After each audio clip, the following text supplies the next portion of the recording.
Your first touch is going straight to the opposition. It's okay, guys, it happens, right? And you might be able to do 1,000 kick-ups, and you might have an amazing touch off the wall, and you might have really good touch in two touch, right? You might be amazing on your first touch, but then you take it in a game and it goes straight to the other team. What's happening? Let's try and find out. Let's give a few details to your first touch, right? Obviously, to have a good first touch, you've got to have a good touch. And I think what I mean by that is you've got to have good control of the ball, right? So if you have good control of the ball, that's step number one. Work on your ability, work on your control of the football, because the ball's coming at you. Obviously, you've got to be able to control it. But we're going to go past that point. Yeah, we're going to say that you've got decent control of the ball, and yet when you're touching it in a game, it's going to the opposition. We're not just going to go through the basic things. Basics are so important, like scanning and seeing what's behind you. But maybe you've heard that and maybe you're already doing that, right? So let's get a little bit more detailed on probably what you're missing and what you've not been told. Some of that, or hopefully one of those things you say, I've never heard that, and it helps you get a good first touch. So number one is momentum, right? One thing we go through at a higher level is coming into the ball at a fast pace. So let's think of this. You come in for the ball slowly, and the opponent who's right behind you also comes in quite slowly. Now, when that ball comes in, essentially what's going to happen is you're going to then turn, right, and they're going to turn. Now, look at it a little bit differently to that. If you were to come in really fast, now this opponent's got two decisions. They come in really fast with you, right? Can I then use this player's momentum against him and go past him? Because he's going fast, it takes longer to turn around than when you're going slow, right? Basic idea. Or that player stays quite slow, but then you create more distance and more separation, right? And that's where your awareness is going to come in. How much time and distance have I got?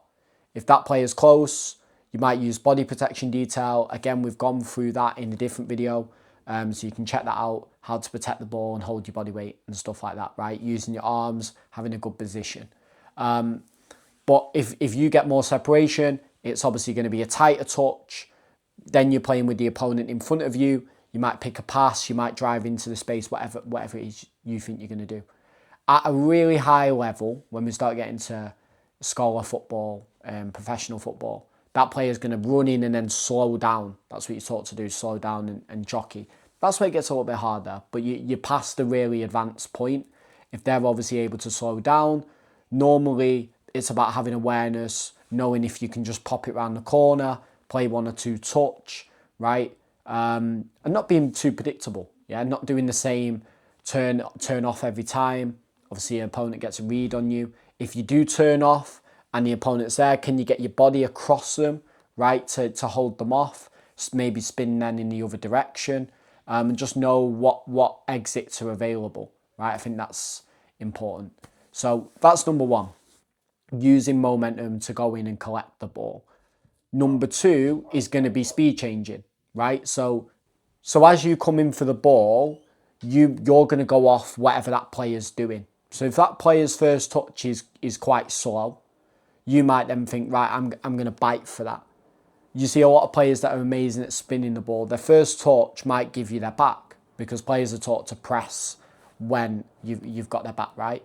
So they give you the back, it's a slow first touch, but then the second touch gets them into a sprint and you think, oh my God, like I've got to go now, right? So using acceleration is obviously a massive thing. Acceleration doesn't always have to be from the first touch. The first touch might set it for the second touch, right? So if you've got really good acceleration, one thing that I can tell you is that you might accelerate on the first touch so then the opponent gives you more distance, but overall it makes you quite unpredictable. So if you're able to accelerate off, it makes it more difficult for that opponent to then get close to you. If a player's really good at spinning and changing direction, you might accelerate, that player accelerates, and then you're able to turn really fast and get out. So obviously know what you're good at, but also be unpredictable. If you're a bigger player, you're going to use bigger strides. So allow that player to come in towards you, stride off, big strides, look up, try and pass it, right? Next detail is thinking a little bit ahead of the game. Scanning is simply just seeing, like getting a picture of what's going on around you. You scan, you see it. That's not always enough, right? You need to be able to process that. And that just comes with experience. Play games where you've got to react. Play games where you've got to make decisions in a quick time. You'll see that players that play possession games very often in training are good under pressure. And that's because they're doing it regularly and they're doing it in a small space where you've got less time to process things and think about where the next exit or route is. Next thing might be timing. So you accelerate off, okay, you're using momentum. But particularly one, if it's coming across your body, might be waiting for that defender and baiting them to come in, right? So you're almost leaving the ball there for them. You can go, my body's open, the ball's coming then across me, right? And that defender's just there in front. I'm open, I can go forward and I can go backwards. Backwards with a reverse touch, or if I'm in this position, right, I can go open body with my left foot, I can put it back there with my right foot, and I'm leaving that to the defender, right? I'm leaving the ball there for as long as I can before then I have to make the move. I'm trying to get them to move first. If that defender then comes in closer to me, if they come in closer from this side, for example, I'm going to then go backwards. If they come in closer from this side, obviously my first touch will go out and open and it'll go forward. So using timing and using a bit of awareness to your advantage, right? If you've got that little bit of awareness of, I've got enough time, I've got 2 exits, that's something you can really work on, right? And if you set them traps often enough, you become more believable. You're able to sell it. It's disguising your touch, not giving them the touch too easily. Because what a lot of defenders will do to you is the ball's going to come in. They're almost just going to stand in front of you, wait for you to touch it. So if I touch it, let's say I do a reverse touch, I go that way, they're just going to come that way and follow, right? So then you've got to touch it, you've got to spin out. And by that time, there's probably body contact and anything can happen. The touch can go loose and wobbly. So I'm actually just trying to wait and do my touch at the last second where maybe I've got them in a little bit closer to me. When I've done that, there we go. If I could click, there we go. I'm off. And I have just absolutely quick fired through some detail there for you, right? So I hope that's really clear.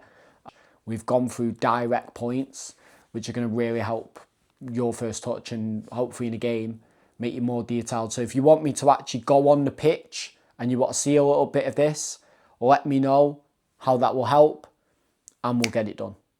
Guys, it's been a pleasure. And once again, I'll see you soon.